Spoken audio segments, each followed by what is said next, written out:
Shalom Lakem, Yahweh Elohim les bendiga. En este día especial de Yom Teruah veremos el tema: la llegada del esposo y las 10 vírgenes. La mayoría que ya conoce las Moedín sabe perfectamente que Yahshua regresa por su novia en Yom Teruah. Eso es un corolario para los creyentes que guardan Moedín. No obstante, existen detalles muy interesantes acerca de la llegada del esposo que pocos conocen. Por ejemplo, la llegada del esposo se encuentra codificado en la parábola del buen samaritano. ¿Cuántos sabían eso?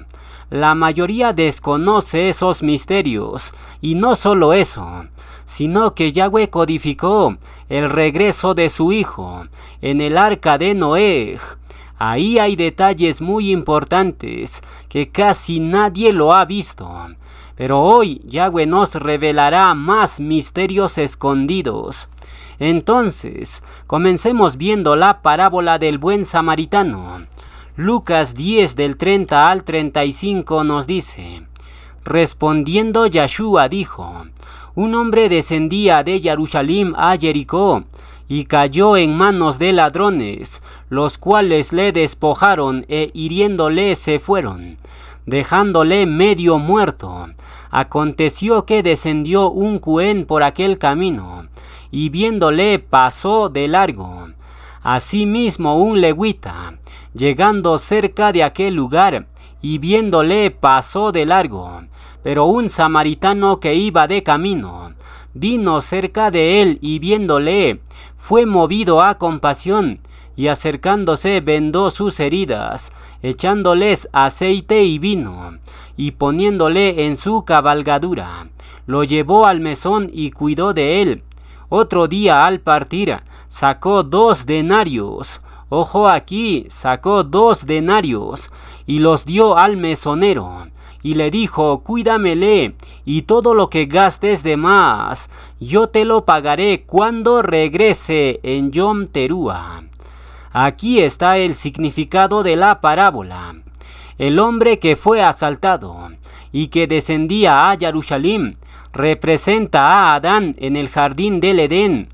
Los ladrones que lo asaltaron y lo dejaron medio muerto representan a Lucifer y sus huestes, que dejaron agonizando a Adán. Y entonces aparece el buen samaritano Yahshua y tiene compasión, se lo lleva hasta el posadero. Y aquí viene la parte interesante: ¿cuántos denarios le dio Yahshua al posadero para que cuidara al hombre herido? Yahshua le entregó 2 denarios. Esos 2 denarios representan 2 milenios, porque el denario era la paga de un día de trabajo. Y si tenemos 2 denarios, entonces tenemos 2 días de trabajo. Y ustedes saben que un día es como 1000 años para Yahweh, Taelim 94. Por tanto, esos 2 denarios representan 2 milenios, donde Yahshua estaría ausente. Por eso en la parábola, el buen samaritano dice: cuídamelo hasta que yo regrese. ¿Cuándo regresa Yahshua? Un día como hoy, en el jubileo 120, cuando la bestia Abadón esté por terminar su gobierno. Al final de ese periodo, Yahshua hace 2 cosas: salva a sus redimidos, pero por otro lado, en ese mismo momento comienza a destruir a los impíos, y todo eso está codificado en el arca de Noé. Esa historia destruye completamente la falsa doctrina del rapto secreto antes de la tribulación, y lo vamos a demostrar. Pero antes, leamos el relato del arca de Noé.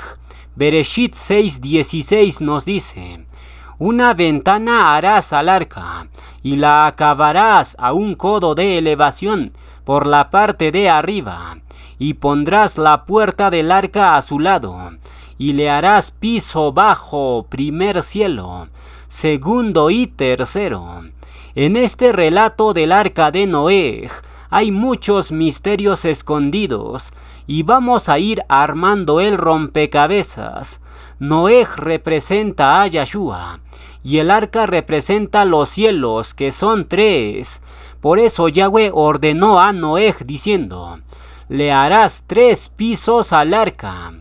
Entonces, veamos 4 paralelismos que indican que el arca es una imagen de los cielos. Número 1. Yahweh le dice a Noé: y le harás piso bajo, segundo y tercero. Y más tarde Shaulo dice en 2 de Corintios 12:2: conozco a un hombre en Mashiach que hace 14 años fue arrebatado hasta el tercer cielo. Aquí aparece el número 3 y 14. Y eso tiene que ver con el número pi 3.14. Y ahí hay misterios muy grandes que en Shemini Atzeret lo vamos a ver. Entonces, Shaulo reveló que existen 3 cielos, confirmando de esta manera los pisos del arca. Paralelismo número 2. Yahweh le dijo a Noé en Bereshit 6:14: hazte un arca de madera de gofer, harás aposentos en el arca. Y más tarde vino Yahshua y dijo: en la casa de mi padre muchas moradas, muchos aposentos hay. Yohanan 14:2. ¿Se dan cuenta? La historia de Noé, más precisamente el arca, es una imagen del reino de los cielos. Yahweh tiene habitaciones o aposentos en la nueva Jerusalén. Ahí vivirán sus reyes y Kuanim por toda la perpetuidad. Yahweh tiene habitaciones en la nueva Jerusalén. Por eso ordenó a Noé construir habitaciones en el arca. Paralelismo número 3. Yahweh le dijo a Noé: una ventana harás al arca. Y más tarde, Yahweh dijo en Malaquía 3:10: trae todos los diezmos al alfolí y les abriré las ventanas de los cielos y derramaré sobre vosotros bendición hasta que sobreabunde. Míralo, el cielo tiene ventanas. Por eso Yahweh quería que Noé pusiera ventanas al arca. Paralelismo número 4. Yahweh le dijo a Noé: y pondrás la puerta del arca a su lado. Y después vino Yahshua y dijo: yo soy la puerta, el que por mí entrare será salvo, y entrará y saldrá y hallará pastos. Yohanan 10:9. Vean, Yahshua es la única puerta que conduce al reino de los cielos. No existe otra puerta llamada judaísmo, islamismo, cristianismo, etc. Bereshit 7:1 nos dice: dijo luego Yahweh a Noé: entra tú y toda tu casa en el arca. Es decir, los que serán salvos sin probar la muerte en la gran tribulación serán aquellos que son la novia del Cordero. Solo la novia es salvada en el arca, pero los creyentes rebeldes tendrán que morir en manos de Abadón. Y aquí es donde se va a poner más interesante el tema de Yom Teruah. Vamos a ver la secuencia de la transformación, que muchos lo llaman rapto. Bereshit 7:17, según la versión King James, nos dice: y las aguas aumentaron, y alzaron el arca, y fue elevada sobre la tierra. Y subieron las aguas, y crecieron en gran manera sobre la tierra. Y flotaba el arca sobre la superficie de las aguas. Los que han puesto atención se han dado cuenta que esta escena no es otro que el arrebatar o transformación. En este verso se encuentra el levantar de la novia que menciona Shaulo en Tesalonicenses. Y fíjense muy bien cuándo sucede.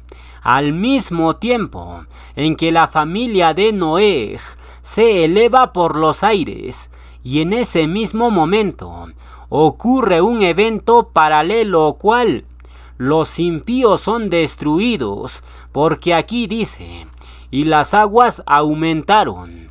Es decir, el juicio de Yahweh estaba en plena ejecución, y en ese momento la familia de Noé es alzada o elevada sobre las aguas.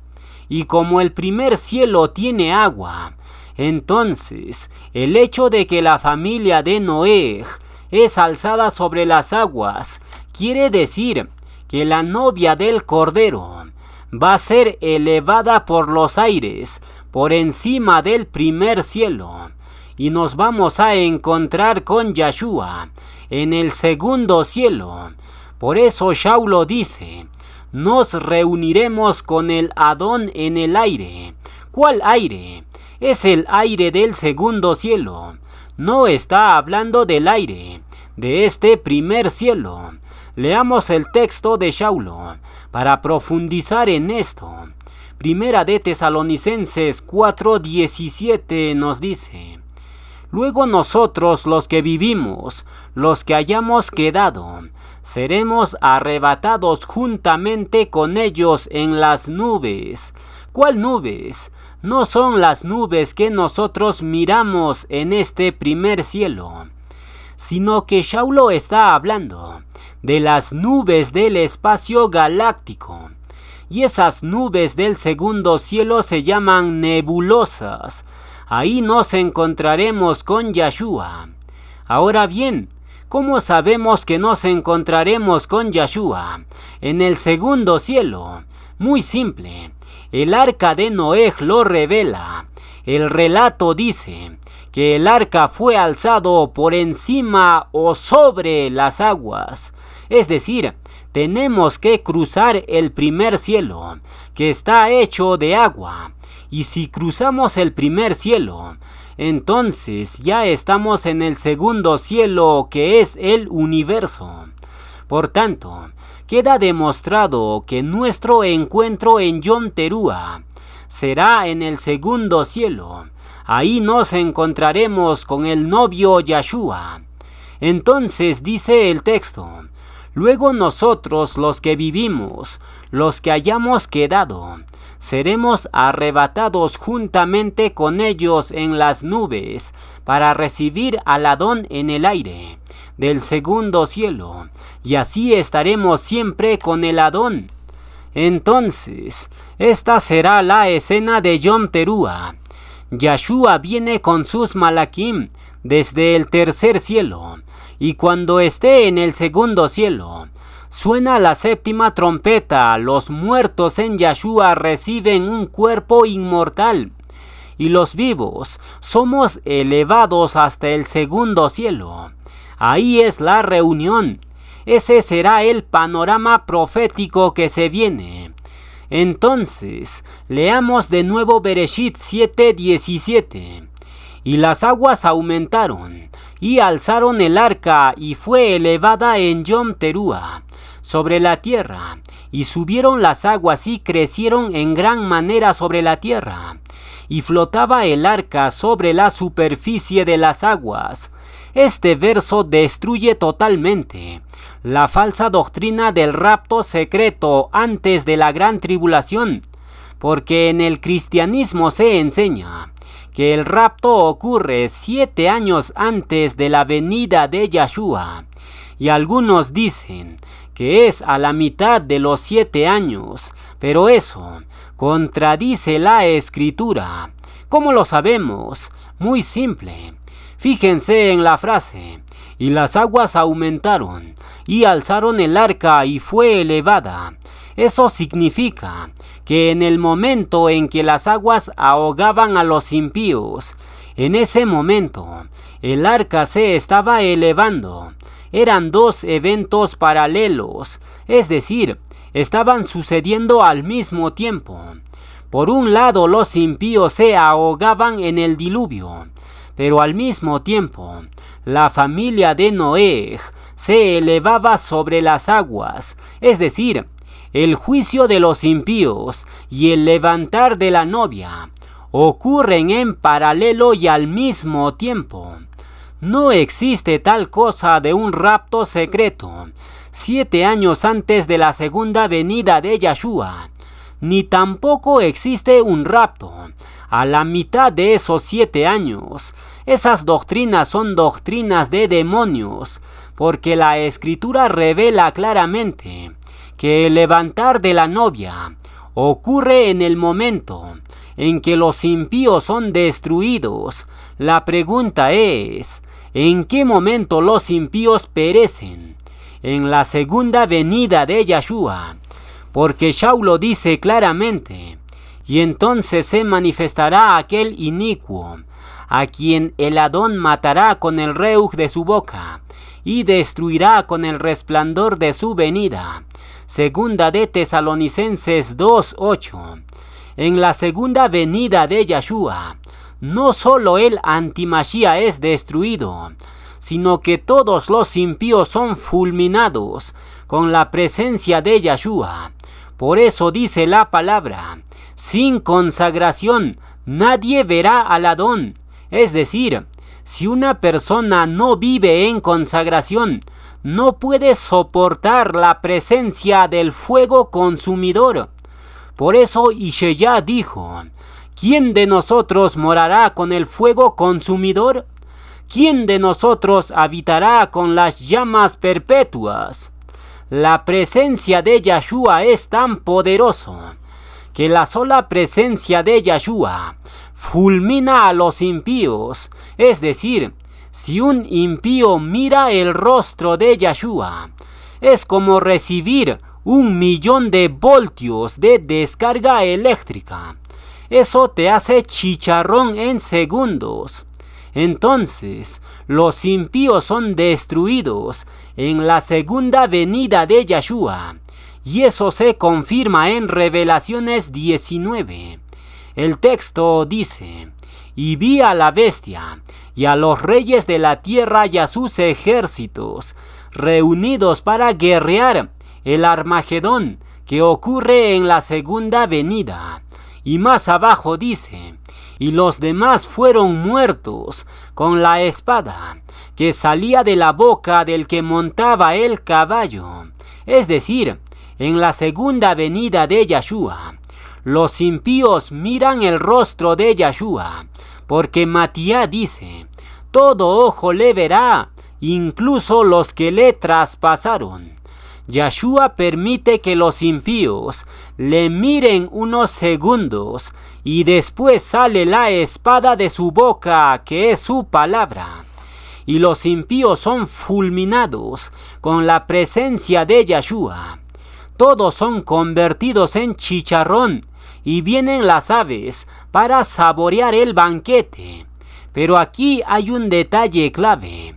No todas las personas del mundo serán fulminados con la presencia de Yahshua, sino que Yahshua perdonará a las personas que vivieron en consagración. Ellos entrarán al milenio y repoblarán la tierra. Y Zecarías dice que de año en año las naciones subirán a Jerusalén para celebrar Sukkot, las cabañas. Esas naciones sobrevivientes al Armagedón vivieron obviamente una vida ordenada, aunque no alcanzaron la transformación, pero sin embargo, Yahshua les permite entrar al milenio, pero con cuerpos mortales y corruptibles. En cambio, la novia del Cordero recibe un cuerpo inmortal e incorruptible, y se convierten en reyes y Kuanim. Entonces, en la segunda venida de Yahshua, todos los impíos son fulminados, pero algunas personas sobreviven y entran al milenio. La pregunta es, ¿cuántas personas entrarán al milenio con cuerpos mortales?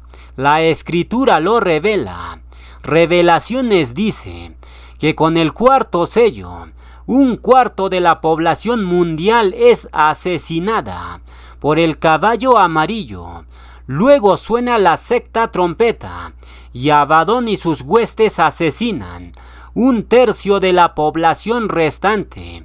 Es decir, si hacemos las ecuaciones, solo queda la mitad de la población en la sexta trompeta.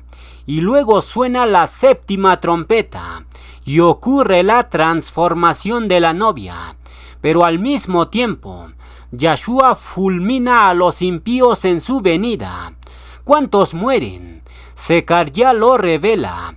Dice que 2/3 serán cortados de la tierra. Es decir, van a sobrevivir solamente 1/3 de la población restante. ¿Y cuántos quedaban en la sexta trompeta? Solo quedaba la mitad de la población mundial, porque la otra mitad ya están en el Sheol. Y a esta mitad sobreviviente le sacamos 1/3 y nos queda 1/6.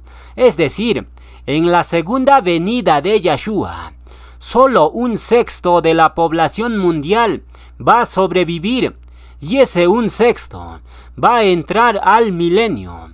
La pregunta es, ¿cuánto representa 1/6? Representa 1.300 millones de personas, porque actualmente somos 8.000 millones de personas. Es decir, solo 1.300 millones van a entrar al milenio. Eso es una cantidad muy pequeña. Leamos el texto escritural para profundizar en esto. Zecarías 13 del 8 al 9 nos dice: y acontecerá en toda la tierra, dice Yahweh, que las 2/3 partes serán cortadas en ella y se perderán, mas la tercera parte quedará en ella, y meteré en el fuego a la tercera parte, y los fundiré como se funde la plata, y los probaré como se prueba el oro. Él invocará mi nombre y yo le oiré y diré: pueblo mío. Y él dirá: Yahweh es mi Elohim. Este verso habla de las naciones que entrarán al milenio. Es decir, estas cifras numéricas se aplican en la segunda venida de Yahshua. Y como ya hemos hecho las matemáticas, entonces en el milenio entrarán solo 1.300 millones de personas. La pregunta es, ¿cuántas personas van a morir hasta la venida de Yahshua? Es una simple resta. En 2024 tenemos 8.000 millones de personas y en la segunda venida solo hay 1.300 millones. ¿Cuántos murieron? Murieron 6.700 millones de personas. Eso es una cifra escalofriante. En simples palabras, en la segunda venida de Yahshua, 4 de los 5 continentes morirán, desaparecerán, y solamente quedará con vida la población equivalente a un continente. Es decir, la tierra va a estar casi vacía. ¡Qué terrible serán los juicios de Yahweh! En 2024 tenemos 8.000 millones de habitantes, pero en el cuarto sello, 1/4 mueren. Luego en la sexta trompeta, 1/3 mueren. Luego en la segunda venida de Yahshua, 2/3 mueren. ¿Cuál es el resultado? Solo 1.300 millones entrarán al milenio. Y aquellos creyentes tibios que no fueron transformados, ¿qué va a pasar? Caballeros, tendrán que entrar al milenio como naciones, es decir, entrarán al milenio con cuerpos mortales y corruptibles. Eso será por causa de su tibieza. Y los que fueron muy rebeldes, ellos en definitiva, son vendidos en manos de Abadón, y la bestia los ejecuta. Y los creyentes rebeldes no van a resucitar en la segunda venida de Yahshua, sino que ellos se pierden el milenio y resucitan en la segunda resurrección para recibir sus azotes, y después entran al reino, no como reyes ni Kuanim, sino como naciones. ¿Dónde dice eso? Revelaciones 26 nos dice: dichoso y Kadush, el que tiene parte en la primera resurrección. La segunda muerte no tiene potestad sobre estos, sino que serán Kuanim de Yahweh y de Mashiach, y reinarán con él 1000 años.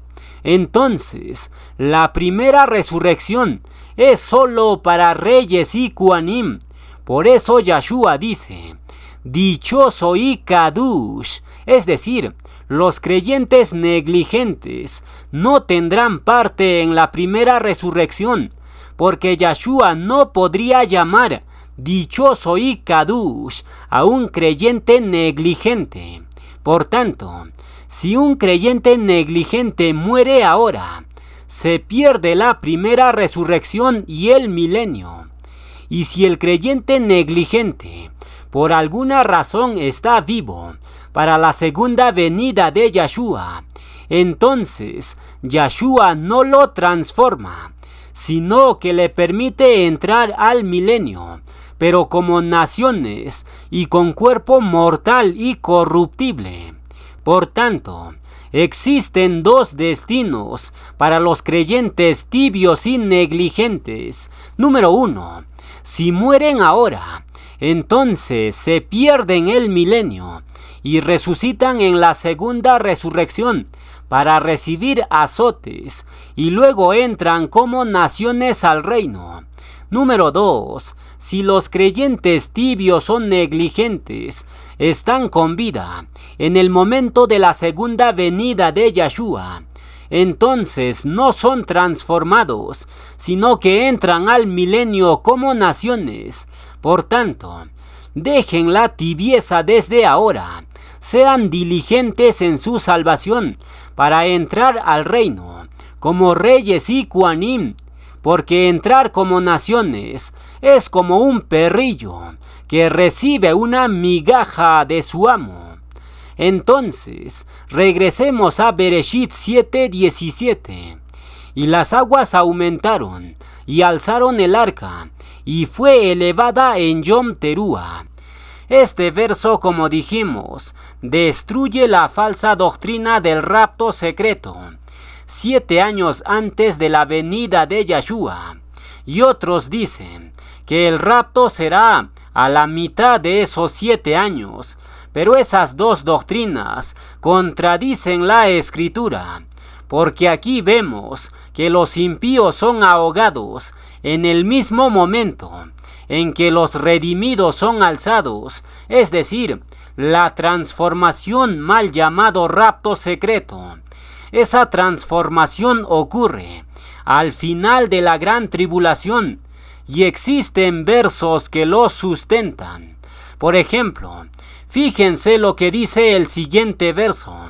Matías 24:29 nos dice: e inmediatamente después de la gran tribulación de aquellos días, el sol se oscurecerá y la luna no dará su resplandor, y las estrellas caerán del cielo, y las potencias de los cielos serán conmovidas. Entonces aparecerá la señal del Hijo del Hombre en el cielo. Y entonces lamentarán todas las tribus de la tierra, y verán al Hijo del Hombre viniendo sobre las nubes del cielo, con poder y gran honra, y enviará a sus malaquín con gran voz de trompeta en Yom Teruah, y juntarán a sus elegidos de los 4 vientos, desde un extremo del cielo hasta el otro. Este verso revela muchos misterios. Número 1. La venida de Yahshua ocurre al final de la gran tribulación, porque Yahshua le pone punto final al reinado de Abadón la bestia, ya que Abadón gobierna durante todo el periodo de la gran tribulación. A ese periodo se le conoce como el reinado del terror de Abadón, que son 42 meses. Al final de esos 42 meses, Yahshua aparece y le pone fin al reinado de la bestia. Y fíjense que en este verso aparece la frase gran voz de trompeta. Eso es Yom Teruah. Y luego dice, juntarán a sus elegidos, es decir, la transformación ocurre al final de esos 42 meses. No ocurre 7 años antes, ni tampoco ocurre a la mitad de esos 7 años.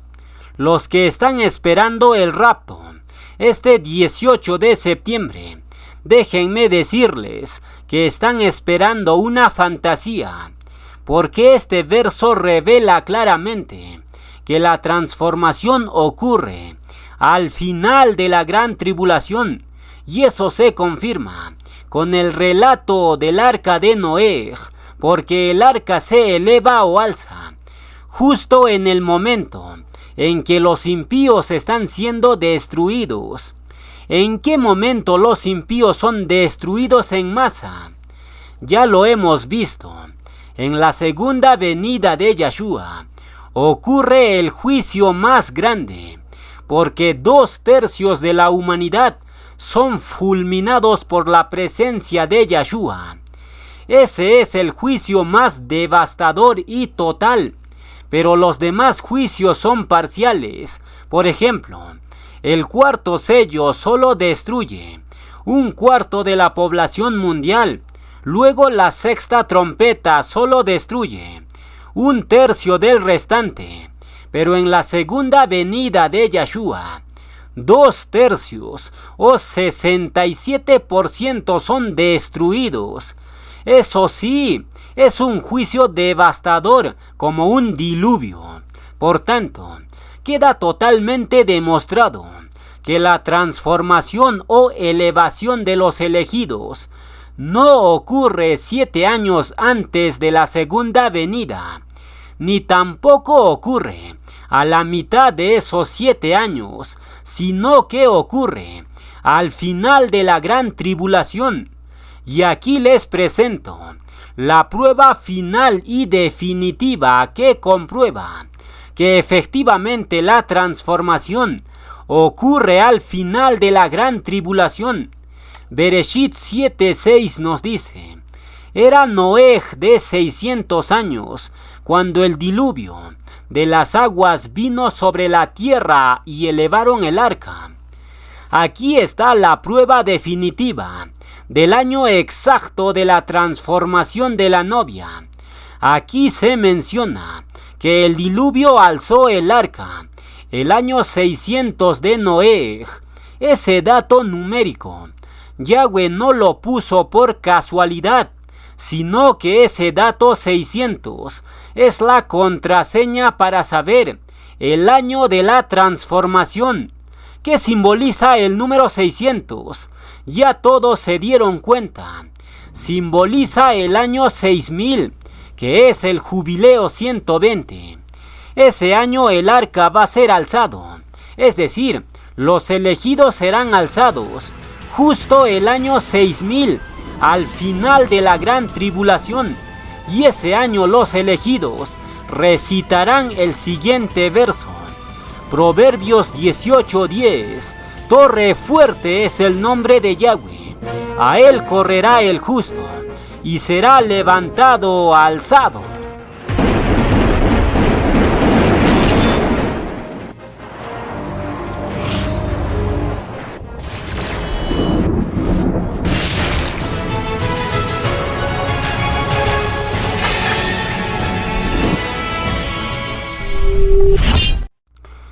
Vamos a continuar con la enseñanza en este día especial de Yom Teruah. Ahora veremos la parábola de las 10 vírgenes. Matías 25:1 nos dice, entonces el reino de los cielos será semejante a 10 vírgenes, que tomando sus lámparas salieron a recibir al esposo. Esta parábola trata de la segunda venida de Yahshua. Y fíjense que Yahshua usa el número 10 para representar su llegada. La pregunta es, ¿por qué Yahshua usa el 10? Muy simple. El número 10 representa varios eventos que estarán sucediendo durante la llegada de Yahshua. Número 1. La llegada de Yahshua Es como en los días de Noé, y curiosamente Noé es la 10ª generación desde Adán. Número 2. Yahshua llega cuando Abadón y sus 10 reyes están gobernando la tierra. Pero sobre todo, el número 10 hace referencia a las 2 acciones que nosotros estaremos haciendo. ¿Cuáles son esas 2 acciones? Bueno, leamos el siguiente verso. Daniel 1 del 12 al 14 nos dice: Te ruego que hagas la prueba con tus siervos por 10 días, y nos den legumbres a comer y agua a beber. Compara luego nuestros rostros con los rostros de los muchachos que comen de la ración de la comida del rey, y haz después con tus siervos según veas. Consintió pues con ellos en esto, y probó con ellos 10 días. Daniel y sus amigos comieron 2 cosas durante 10 días. ¿Qué comieron? Comieron solo legumbres y bebieron agua. El agua simboliza la palabra de Yahweh, eso ustedes lo saben. Pero las legumbres, ¿qué significan? Legumbre viene de la raíz hebrea sará, que significa sembrar. Eso hace referencia a proclamar la palabra, porque el Taelim 126:6 dice: Irá andando y llorando el que lleva la preciosa semilla, mas volverá a venir con regocijo, trayendo sus gavillas. Es decir, durante los últimos 10 años finales, que son de prueba, nosotros tenemos que hacer 2 cosas. Número 1, beber la palabra de Yahweh, el agua. Número 2, proclamar la palabra de Yahweh, la legumbre. Haciendo esas 2 cosas, ¿qué va a pasar? El creador del universo nos va a evaluar y va a determinar si somos prudentes o insensatos, y lo vamos a demostrar. En Daniel 1:15 nos dice: Y al cabo de los 10 días pareció el rostro de ellos mejor y más robusto que el rostro de los otros muchachos que comían de la porción de la comida del rey. La palabra robusto viene de la raíz hebrea bará, que significa crear, calificado, creador. Es decir, después de estos 10 años de prueba, antes del regreso de Yahshua, después de estos 10 años, Yahweh y Yahshua, que son nuestros creadores, nos van a examinar y calificar. Y si hemos pasado el examen, entonces somos declarados como vírgenes prudentes y entramos a las bodas del Cordero. Pero si somos insensatas, entonces nos quedamos fuera. Y Yahshua nos dice: nunca os conocí. Entonces, la parábola de las 10 vírgenes hace referencia a estos últimos 10 años finales, donde Yahweh y Yahshua nos ponen a prueba por 10 días.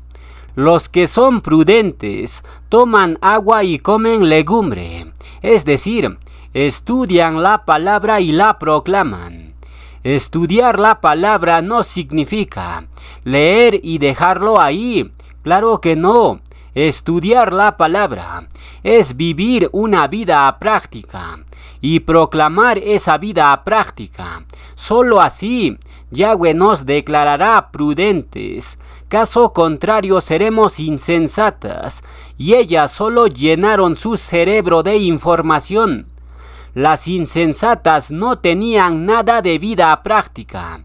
Es decir, las insensatas perfectamente serían el panadero del faraón, que tenía ricos manjares en su cabeza, pero nunca lo bajó a sus manos, es decir, nunca lo puso por obra, y al final el panadero terminó colgado y con la boca llena de moscas. Que eso no nos suceda a nosotros. Por tanto, Es tiempo de arreglar nuestra vida. Ahora estamos ensayando, pero un día estaremos delante de Yahweh y Yahshua, y ahí nadie va a poder excusarse. Sigamos leyendo la parábola. Matías 25:2 nos dice: 5 de ellas eran prudentes y 5 insensatas. El número 5 es interesante y se aplica en doble sentido, tanto en sentido positivo como negativo. Vamos a hacer las comparaciones. Comencemos viendo a las 5 insensatas. ¿Por qué Yahshua menciona 5 insensatas? Muy simple. ¿Cuántas ambiciones tuvo Lucifer en Isaías 14? Tuvo 5 ambiciones, los cuales son los siguientes: subiré al cielo, número 1, levantaré mi trono, número 2, en el monte del testificar me sentaré, número 3, sobre las alturas de las nubes subiré, número 4, y seré semejante al Altísimo, número 5. Esas 5 ambiciones de Lucifer contrastan perfectamente con las 5 insensatas y vamos a desarrollarlo. Número 1. Subiré al cielo. Las vírgenes insensatas desean subir al cielo, pero Yahshua les cierra la puerta en su cara. ¿Por qué? Arrogancia. Ellas cayeron en arrogancia como Lucifer. Segunda ambición de Lucifer: levantaré mi trono. Eso es rebelión y ambición de poder. Y las 5 vírgenes insensatas se rebelan contra Yahweh. Yahweh les dice: lleven aceite adicional para el camino, hagan sus cartillas memoriales. Pero ellas dicen: ¿para qué? No es necesario. Tercera ambición de Lucifer: en el monte del testificar me sentaré. Eso es deseo de ocupar una zona de autoridad, pero sin sujetarse a Yahweh. Es decir, las insensatas nunca se han sujetado a sus maridos y por ende nunca se han sujetado a los ministros de Yahweh, porque toda mujer que no respeta a su marido menos va a respetar al proclamador. Cuarta ambición de Lucifer: sobre las alturas de las nubes subiré. Eso es búsqueda de honra personal en lugar de servir a los demás.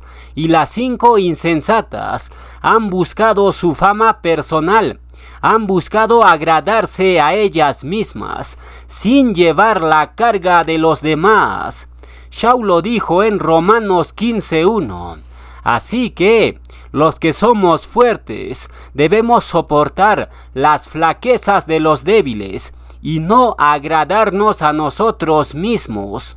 Pero las 5 insensatas rechazaron este mandato de Yahshua y buscaron elevarse sobre las alturas de los demás. No lo hicieron con sus palabras, obviamente, pero con su acción lo demostraron. Quinta ambición de Lucifer: seré semejante al Altísimo. Eso es deseo de autosuficiencia. Y las 5 vírgenes insensatas tenían como lema la frase: yo no necesito ningún hombre para servir al Creador. Eso es autosuficiencia de la serpiente. Las 5 insensatas lo tuvieron en poco al proclamador. Y eso se nota en algunos creyentes, porque esas personas dicen: yo no sigo a hombres. Esa frase parece inocente, pero recuerden que Yahweh pesa y conoce los corazones. Él sabe las intenciones profundas de cada persona, y en base a eso determina quiénes son prudentes y quiénes son insensatas. Entonces, hagamos un resumen de las 5 características de las insensatas. Número 1. Ellas quieren subir al cielo, es decir, quieren entrar al reino, pero no logran entrar. Número 2. Las insensatas caen en rebelión contra Yahweh, porque no llevan aceite extra para el camino, no hacen sus cartillas. Número 3. Las insensatas no conocen la palabra sujeción. Número 4. Las insensatas buscan agradarse a ellas mismas en lugar de soportar la carga de los débiles. Y finalmente, número 5. Las insensatas se creen autosuficientes, no respetan ningún ministro de Yahweh. Para ellas la salvación es bajo el lema: yo no sigo a hombres. Entonces, estas son las 5 características de las insensatas que Yahweh nos revela en Ishaya 14. En ese texto se hace mención de las 5 ambiciones de Lucifer, y las 5 insensatas tranquilamente pueden encajar en esas 5 ambiciones de la serpiente. Ahora pasemos a ver a las 5 prudentes. ¿Por qué Yahshua menciona 5 prudentes? Porque las 5 prudentes se parecen al rey David, ya que David fue a pelear contra Goliat llevando 5 piedras lisas del río. Es decir, las 5 prudentes tienen la guerra a Reujín en sus venas, y Yahshua mencionó lo siguiente tocante a las 5 prudentes. Matías 11:12 nos dice: desde los días de Yahuanán el inmersor hasta ahora, el reino de los cielos sufre violencia, y solo los violentos lo arrebatan. Es decir, las 5 prudentes han entrado al reino a través de guerra a Reujín de alto nivel. Entonces, la primera característica de las prudentes es que tienen el reuj de guerra como David. La segunda característica es que las prudentes son entendidos como Daniel. ¿Cómo lo sabemos? Muy simple. Shaulo dijo: prefiero hablar 5 palabras con mi entender. Y Daniel dijo: los entendidos resplandecerán como el resplandor del firmamento, y los que enseñan justicia a la multitud como las estrellas a perpetua perpetuidad. Es decir, las prudentes son luz y sal de la tierra. La luz representa nuestra misión y la sal representa nuestro carácter. Tercera característica de las prudentes: ellas ponen en práctica los 5 ministerios de Yahshua, dirigen como los emisarios, revelan misterios como los profetas, comparten las buenas nuevas con poder como los proclamadores, cuidan y protegen el rebaño como los pastores, y finalmente enseñan las escrituras de forma clara como los maestros. Esas 5 cosas hacen las 5 vírgenes prudentes. Cada persona lo hace, por supuesto, según el llamado y el talento que Yahweh le dio.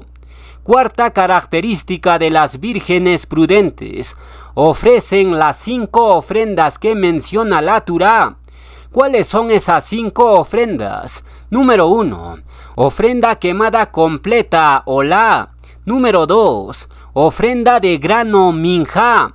Número 3, sacrificio de paz, shelamín. Número 4, ofrenda por el pecado, jatá. Y número 5, ofrenda por la culpa, asham. Esas 5 ofrendas tienen una enseñanza a Reujín tremenda. Vamos a desglosarlo para entenderlo mejor. Comencemos por la ofrenda quemada completa, olá. Esa ofrenda significa dedicación total a Yahweh, a tiempo completo. Esa es la ofrenda más excelente que había. Esa es la ofrenda del Cohen, que ha sido apartado para Yahweh a tiempo completo. Y si esto lo aplicamos a las vírgenes prudentes, entonces las vírgenes prudentes le dedican la totalidad de su tiempo para trabajar en las cosas de Yahweh. Con esto no quiero decir que si usted está trabajando en el mundo, entonces ya no tienes posibilidad de ser prudente. Claro que no. Aquí se refiere al tiempo que pasas con Yahweh cuando no estás en tu trabajo secular. ¿Cuánto tiempo le dedicas a Yahweh?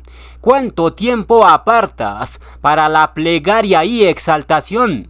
Entonces, la ofrenda quemada completa se aplica a todos, no solamente al Cohen o proclamador. Todos estamos llamados a ofrecer nuestro tiempo completo a Yahweh.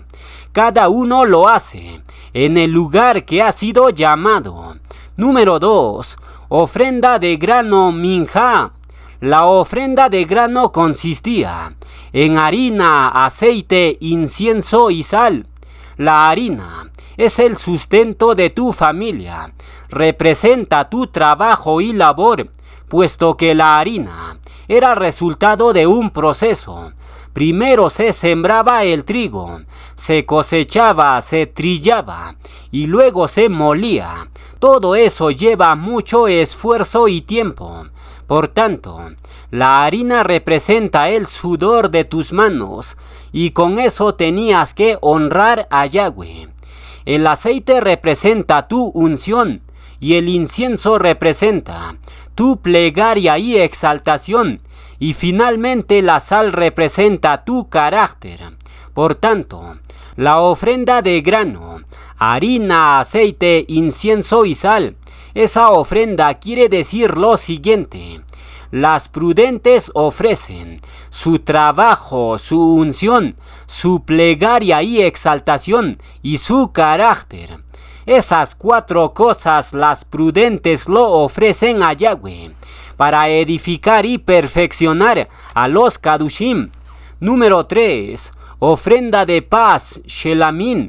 Esta ofrenda es de comunión, porque se compartía la carne del sacrificio entre el ofrendante y los Kohanim. Es decir, las prudentes practican la comunión con sus hermanos.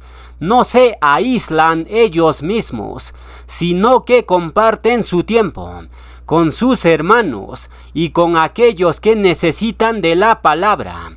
Por tanto, las vírgenes prudentes practican la comunión, ya sea en plegaria o en otras actividades del reino. Número 4. Ofrenda por el pecado Hatá.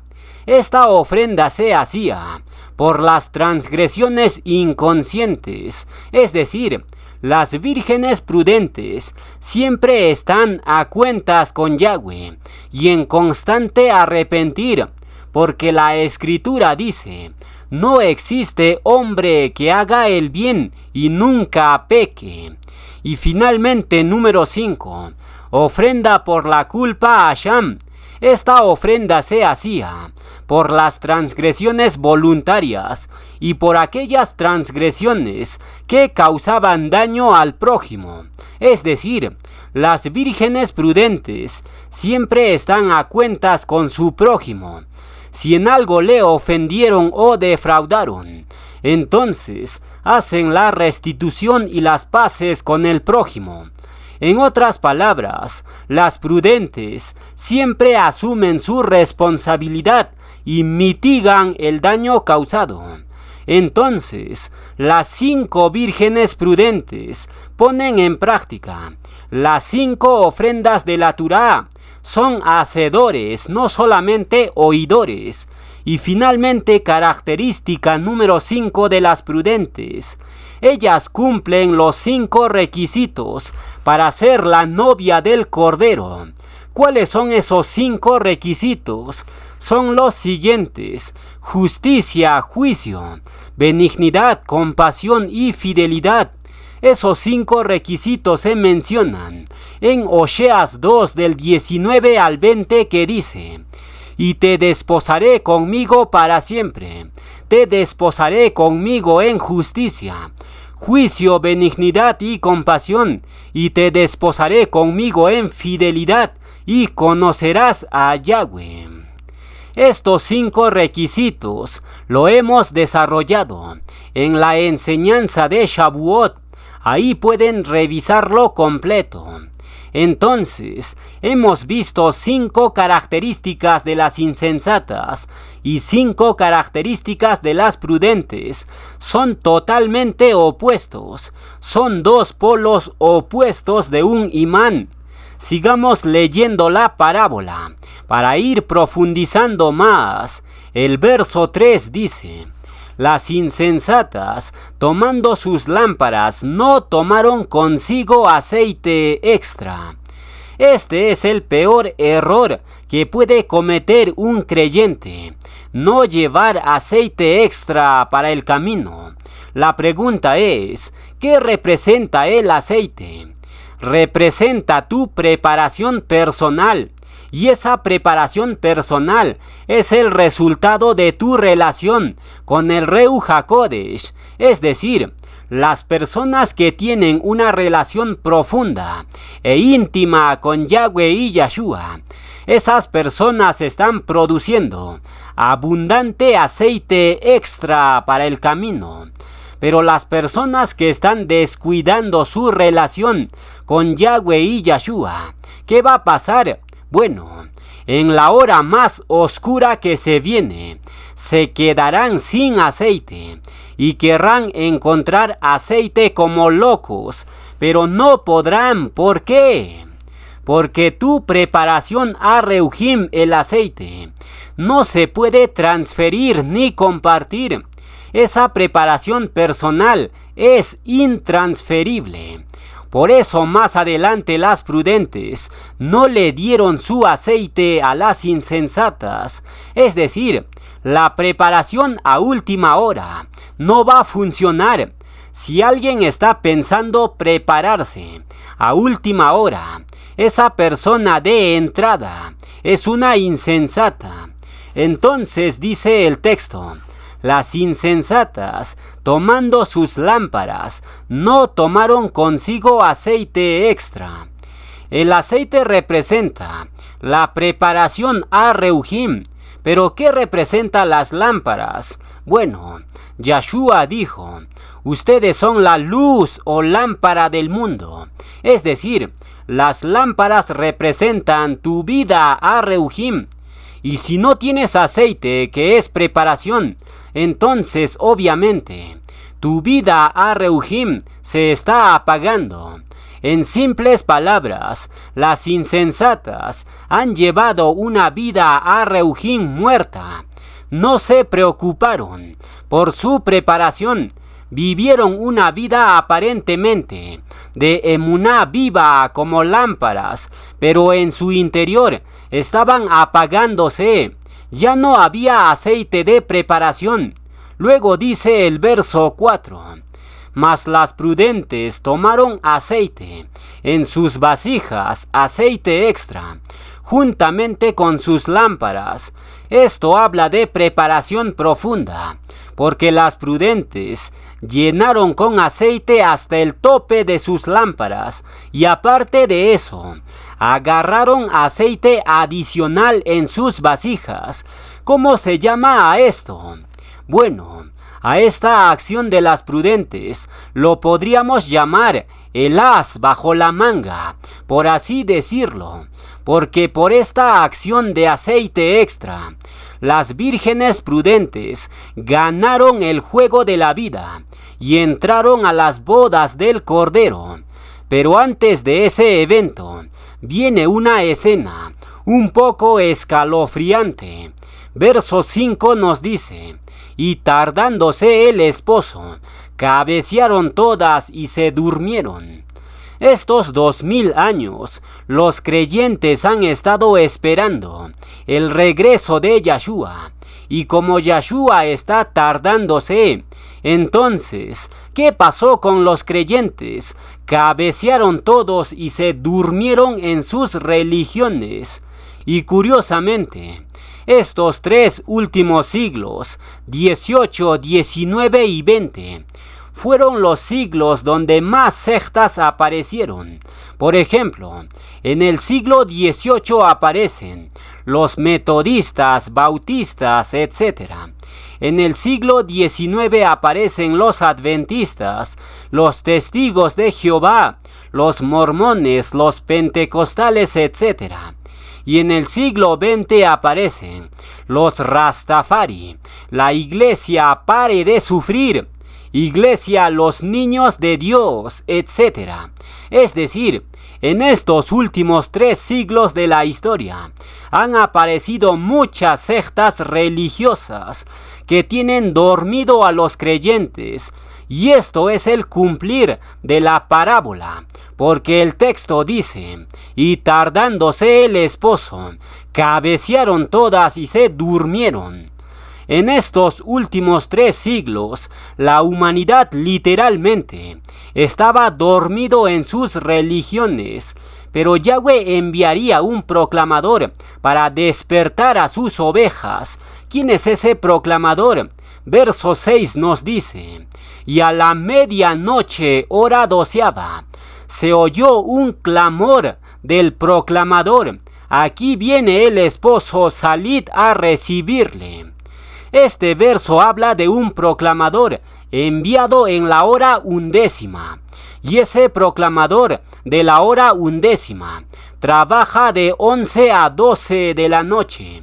Es decir, cuando el proclamador de la hora 11ª esté por finalizar su ministerio, hará una fuerte proclamación en forma de clamor terúa, para que las ovejas despierten y arreglen sus lámparas. Si quieren profundizar en el proclamador de la hora 11ª, aquí les dejo la enseñanza.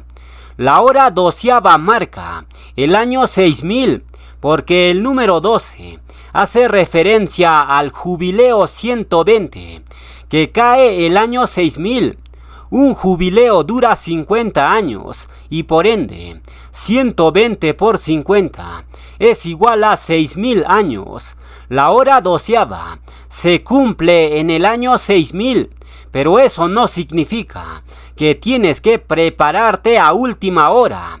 Claro que no, porque recuerda que las insensatas buscaron preparar aceite a última hora, pero no pudieron hacerlo. Por tanto, el tiempo de prepararse es ahora, no en el año 6000, porque ahí ya no va a haber tiempo. Luego dice el verso 7 y 8: entonces todas aquellas vírgenes se levantaron y arreglaron sus lámparas, y las insensatas dijeron a las prudentes: dadnos de vuestro aceite, es decir, dadnos de vuestra preparación. Pero eso no se puede. La preparación de una persona es intransferible. Luego las insensatas añaden: porque nuestras lámparas se apagan, es decir, nuestras vidas se apagan. Si no hay preparación, tu vida a Reuhim se apaga. Eso es un corolario que todos deben saber. Luego dice el verso 9 al 10: mas las prudentes respondieron diciendo: para que no nos falte a nosotras y a vosotras, id más bien a los que venden, y comprad para vosotras mismas.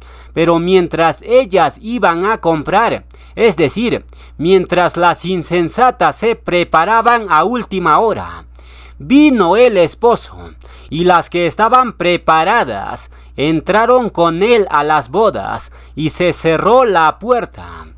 Toda la parábola de las 10 vírgenes se resume en una sola palabra: preparación. De eso trata toda la parábola. La preparación es algo que no se puede donar o transferir, y mucho menos se puede lograr a última hora.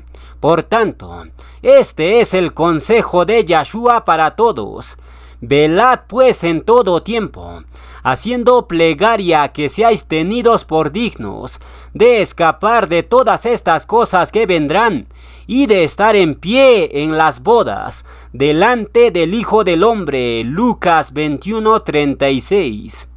Finalmente, para terminar la enseñanza de Yom Teruah, vamos a ver algunos datos interesantes del número 5, porque Yom Teruah es la quinta Moedim, y curiosamente el número 5 está asociado al proclamador, y lo vamos a demostrar.